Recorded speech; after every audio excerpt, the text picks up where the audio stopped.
এখন থেকে 6 মাস আগে বাংলাদেশ কোথায় ছিল? বাংলাদেশ ছিল একটা অন্ধকার যুগে, জাহেলিয়াত যুগ বলা যায়। 15 বছরের দুঃশাসন, অপশাসন, নিপীড়নের শাসন, এসবের মধ্য দিয়ে একটা অন্ধকার যুগে বাংলাদেশ ছিল। সেটা এই যে বৈষম্য বিরোধী ছাত্র আন্দোলনের একজন নেতা এখানে আছেন, তাদের নেতৃত্বে এবং রাজনৈতিক যেগুলো ফ্যাসিবাদ বিরোধী রাজনৈতিক শক্তিগুলোর নেতৃত্বেই মূলত এই বাংলাদেশকে আলোর পথে কিন্তু নিয়ে যাওয়ার জন্য এত অকাতরে জীবন দিয়েছে ছাত্র জনতা। তো আমি বিশ্বাস করি যে 15 বা 5ই আগস্টের পরে, গত বছর 5ই আগস্টের পরে বাংলাদেশ আলোর পথে যাচ্ছে, অন্ধকার থেকে আলোর পথে যাচ্ছে। এই আলোর পথে যাওয়ার পথে আলোর পথটা কিন্তু অত্যন্ত কণ্টকাকীর্ণ, এটা কিন্তু খুব মসৃণ না। কারণ 15 বছর বাংলাদেশের সমস্ত প্রতিষ্ঠানকে ধ্বংস করে দেওয়া হয়েছে। কোনো সাংবিধানিক প্রতিষ্ঠান নাই, কোনো বাহিনী নাই, কোনো বিচার ব্যবস্থাটাকে ধ্বংস করে দেওয়া হয়েছে, নির্বাচন ব্যবস্থাকে তছনছ করে দেওয়া হয়েছে।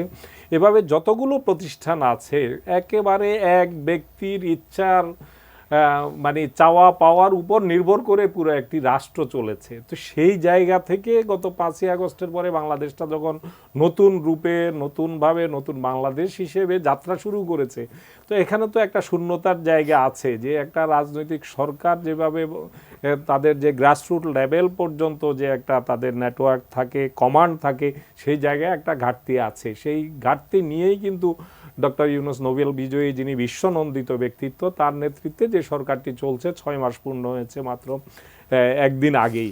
তো এই যাত্রা আমি মনে করি বাংলাদেশ সেই অন্ধকার থেকে আলোর পথে যাত্রা করেছে, কিন্তু সেই যাত্রাপথটি অত্যন্ত পিচ্ছিল। মাঠের অলরাউন্ডার আমি, আর ঘরের allrounder Tilex. Tilex toilet cleaner, clean মানেই টাইলক্স।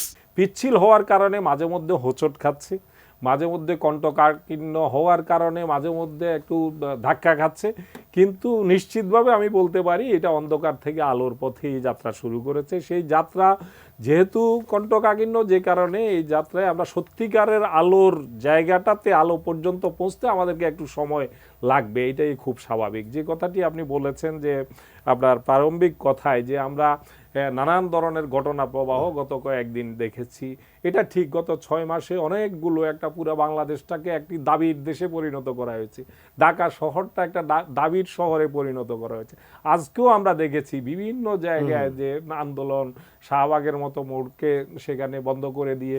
কিন্তু মানে দুঃখের বিষয় যে আপনিও একজন গণমাধ্যম কর্মী, এখানে বৈষম্য বিরোধী আন্দোলনের নেতা আছেন, আমরা কিন্তু এই যে দাবিগুলো নিয়ে নামছে, এদেরকে কিন্তু গত 15 বছরে এইভাবে এই দাবিগুলো আমরা সামনে, আমাদের যতটা মনে পড়ে আমাদের ঠিক স্মরণ করতে পারছি না। আমি জানি না আমার স্মৃতির কোনো দুর্বলতা আছে কিনা, কিন্তু স্মরণ করতে পারছি না। এইভাবে এ পর্যন্ত কিন্তু 150র বেশি মুভমেন্ট গত 6 মাসে হয়েছে।